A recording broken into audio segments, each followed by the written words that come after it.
अस्सलाम वालेकुम, मेरा नाम डॉक्टर सारा ज़फ़र है और मैं आँखों के शोबे से वाबस्ता हूँ। मैं पिछले 15 साल से अल-शिफ़ा ट्रस्ट आई हॉस्पिटल में एज अ प्रोफ़ेसर अपनी खिदमात पेश कर रही हूँ और मैं ख़ुसूसी तौर पे पर्दा यानी आँख के नूर के पर्दे की स्पेशलिस्ट हूँ। में हम अवेयरनेस क्रिएट करना चाह रहे हैं डायबिटिक आई डिज़ीज़ यानी आँख के पर्दे पे शुगर के असर के बारे में। और आज जिस मौजू पे हम बात करेंगे, हम जिस मौजू पे आज डिस्कशन कर रहे हैं वो है डायबिटीज़ का इफ़ेक्ट नूर के पर्दे पे। आँख के पर्दे में क्या ख़राबियाँ आ सकती हैं और उसके मुख्तलिफ़ इलाज जो मुमकिन हैं, और शुगर का कंट्रोल पर्दों के असरात में कितना फ़ायदेमंद हो सकता है। डायबिटीज़ जिस्म की ये बीमारी है जिसके अंदर हमारे जिस्म के हर अज़ा अफेक्ट होते हैं और उसमें से एक बहुत ज़रूरी अज़ा है आँख, और आँख में ख़ुसूसी तौर पे पर्दा अफेक्ट होता है।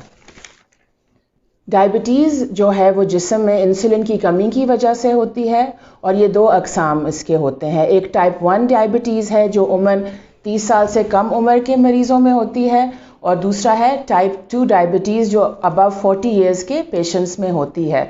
इन दोनों में इंसुलिन की कमी होती है जिसकी वजह से शुगर के लेवल्स कंट्रोल नहीं हो सकते और आँखों का जो पर्दा है वो अफेक्ट होता है और उसमें काफ़ी नुकसान आ जाता है। जो इम्पोर्टेंट चीज़ यहाँ पे है वो ये है कि शुगर कितने अरसे से है और उसके अलावा शुगर का कंट्रोल कितना है। जितना लंबा अरसे से पेशेंट को डायबिटीज़ है और जितना बुरा उसका कंट्रोल है उतना ही ज़्यादा नुकसान होता है आँख के पर्दे पे। और जो इम्पोर्टेंट पॉइंट मैं कवर करना चाहती हूँ वो ये है कि शुगर के अलावा ब्लड प्रेशर का कंट्रोल, कोलेस्ट्रॉल लेवल्स को नॉर्मल रखना, फ़िज़िकल एक्टिविटी करना और उसके अलावा सिगरेट नोशी जो है, ये सारी चीज़ें एक बहुत बुरा इफ़ेक्ट देती हैं और जब शुगर के साथ कंबाइंड होते हैं तो पर्दे के ऊपर ज़्यादा असर आता है। Diabetic retinopathy medical terminology use की जाती है जो आँखों के पर्दे के डैमेज के बारे में है जो डायबिटीज़ करती है। इसके मुख्तलिफ स्टेजेस हैं और हर स्टेज की अपनी ट्रीटमेंट है।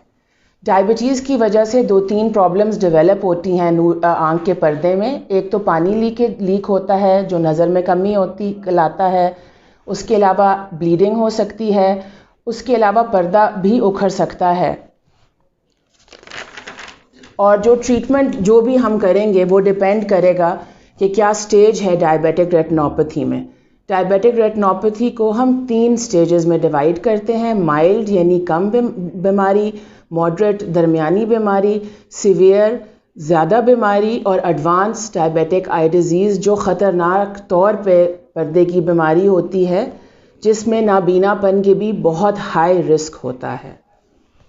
यहाँ पर दो चीज़ों का बताना मैं बहुत ज़रूरी समझती हूँ कि जिस तरह डॉक्टर के पास पेशेंट्स रेगुलरली जाते हैं शुगर के चेकअप कराने, ब्लड प्रेशर कंट्रोल करने, उसी तरह आँखों के स्पेशलिस्ट के पास भी अपना रेगुलर फॉलोअप रखना बहुत ज़रूरी है, क्योंकि बहुत चीज़ें ऐसी होती हैं जो पेशेंट्स को पता नहीं चल रही होती पर रेटिना में डेवलप हो रही होती हैं, और अगर हम अर्ली स्टेजेस पे इसको पिकअप कर लें तो हम उनकी विज़न को, साइट को सेव कर सकते हैं।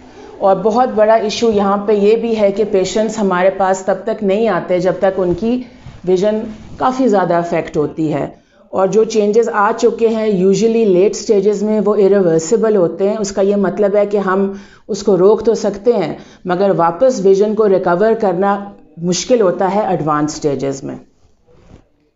और फॉलोअप का ये चीज़ इम्पॉर्टेंट है कि जब भी कोई पेशेंट डायग्नोज हो डायबिटीज़ के साथ तो अपना फ़र्स्ट फॉलोअप ज़रूर कराए रेटिना के स्पेशलिस्ट के साथ।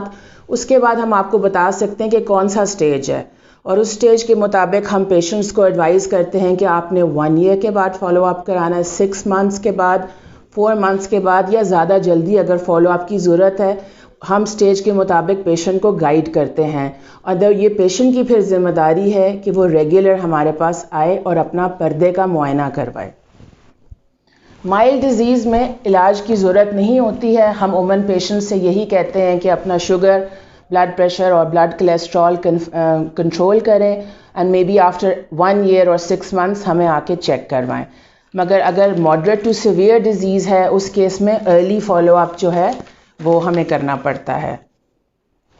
ایک بہت امپورٹنٹ سوال ہم سے پیشنٹس اکثر کرتے ہیں کہ لیزر کے بعد ہماری نظر میں کوئی بہتری نہیں آئی. تو لیزر سے کوئی بہتری ویژن میں نہیں آتی، نہ ہی وہ بہتر کرتا ہے نہ ہی وہ کم کرتا ہے، مگر ہم لیزر اس لیے کرتے ہیں کیونکہ جب ڈائبٹیز ہوتی ہے تو پیچھے پردے میں خون کی گردش کم ہو جاتی ہے اور آکسیجن سپلائی بھی کم ہو جاتی ہے. اس کیس میں باڈی کا ایک نیچرل میکانزم ہے کہ خون کی نئی شریانیں ڈیولپ ہوتی ہیں. یہ ایب نارمل ویسلز ہوتی ہیں اور ان میں سے لیکیج اور بلیڈنگ ہوتی ہے جو آگے جا کے بہت پرابلمز کریٹ کر سکتا ہے. لیزر کرنے سے ہم ان ایب نارمل شریانوں کو روک دیتے ہیں، وہ سوکھ جاتے ہیں یا ریگریس ہو جاتے ہیں. اس طرح ہم اس سٹیج کو روک سکتے ہیں.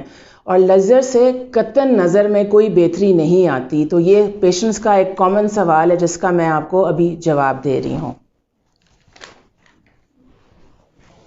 دوسرا یہ ہے کہ جب پردے کا ڈیمیج سٹارٹ ہوتا ہے تو 2-4 چیزیں ہو سکتی ہیں. ایک تو پیشنٹ کی آہستہ آہستہ نظر میں کمی آ سکتی ہے.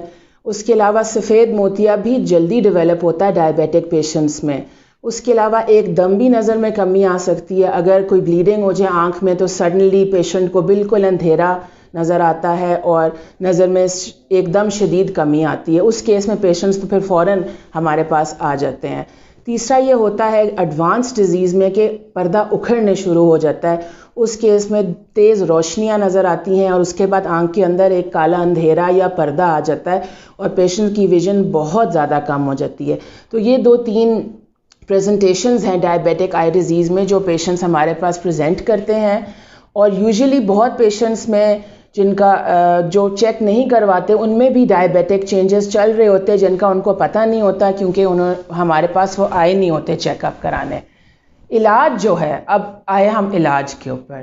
علاج جو ہے ممکن ہے پر اگین وہ سٹیج پہ ڈیپینڈ کرتا ہے اور اس کے علاوہ ڈیپینڈ کرتا ہے کہ پیچھے لیکیج ہو رہی ہے پردے پہ یا بلیڈنگ ہو رہی ہے. اگر پیشنٹ کے پردے میں لیکیج ہو رہی ہو تو اس کے 2-3 طرح علاج کیا جاتا ہے. سب سے پہلے ہم انجیکشنز لگاتے ہیں آنکھ کے اندر. وہ انجیکشنز جو ہیں پردے میں جو پانی جمع ہوتا ہے اس کو سوکھنے میں ہمیں ہیلپ کرتا ہے. اس کے علاوہ ہم لیزر بھی لگا سکتے ہیں. جو لیکنگ پوائنٹس ہوتے ہیں ریٹنا میں اس کو ہم لیزر اپلائی کر دیتے ہیں تو وہاں پہ بھی مسئلہ رک جاتا ہے. بٹ اگین یہ نہیں ہے کہ آپ نے یہ کرا لیا تو آپ کا علاج ختم ہے. فالو اپ کسی بھی ٹریٹمنٹ کے بعد ادروائز بھی آپ نے فالو اپ اپنا لازمی چیک کرانا ہے. اس کے علاوہ بلیڈنگ اگر آنکھ میں ہو جائے اس کے بھی 2-3 قسم کے ٹریٹمنٹس ہیں. اگر آنکھ میں ہیمریج یا بلڈ جم جائے اس کیس میں ہم انجیکشنز بھی لگا سکتے ہیں. ارلی سٹیجز میں وہ ہیلپ فل ہو سکتے ہیں. اس کے علاوہ اگر بہت ڈینس قسم کا ہیمریج ہو یعنی تھک قسم کا بلڈ کلاٹ ڈیولپ ہو جائے آئی کے اندر اس کیس میں عموماً سرجری ہی کرنی پڑتی ہے جس کو ہم وٹریکٹمی کہتے ہیں. اس سے ہم سارا یہ بلڈ کو کلیئر کرتے ہیں. تیسرا اگر ہیمریج کے ساتھ پردہ اکھڑ رہا ہو تو اس کیس میں surgery is the only option. تیسرا ہے جی اگر آپ کا ریٹنل ڈیٹیچمنٹ ہو جائے شوگر کی وجہ سے یعنی پردہ اکھڑنا شروع ہو جائے اس کیس میں ہمیں سرجری کی طرف ہی جانا پڑتا ہے اور وہ بھی وٹریکٹمی ہم کرتے ہیں پردہ کو جوڑنے کے لیے. اس کے بعد آئل ڈال دیتے ہیں لیزر کر دیتے ہیں. پر ایڈوانس سٹیجز میں یہ سب کچھ کرنے کے باوجود پیشنٹ کی ویژن ریکوری بہت پور ہوتی ہے کیونکہ ان کا ریٹنا آلریڈی اتنا ڈیمیج ہوتا ہے. تو again early diagnosis, early treatment, regular follow up, اس پہ میں بار بار اثر ڈال رہی ہوں کیونکہ یہ بہت امپورٹنٹ فیکٹر ہے. اچھا جی، تو بیسکلی ان سمری میں یہ کہنا بالکل غلط نہیں ہوگا کہ اور یہ ریسرچ بھی ثابت کرتی ہے کہ شوگر کا جتنا زیادہ کنٹرول کیا جائے اتنا ہی رسک کم ہوتا ہے ڈائبیٹک ریٹنوپیتھی کی. اس کے علاوہ follow up with your doctor, retina specialist کو آپ ریگولر طور پہ آ کے چیک کرائیں، اپنا فالو اپ کروائیں. اور تیسرا مریضوں کی بھی ذمہ داری ہوتی ہے کہ وہ اپنا خود اس چیز کے اوپر فوکس کریں، اپنے ڈاکٹر کو آ کے چیک کرائیں، اپنے فالو اپس مت مس کریں اور اپنے شوگر کے علاوہ بلڈ پریشر، کولیسٹرول اور باقی چیزوں کے اوپر بھی فوکس کریں تاکہ اوور آل ان کی ہیلتھ اچھی ہو اینڈ ہم ان کی آئیز کو نابینا پن سے بچا سکیں. Thank you very much. بہت شکریہ آپ سب کا.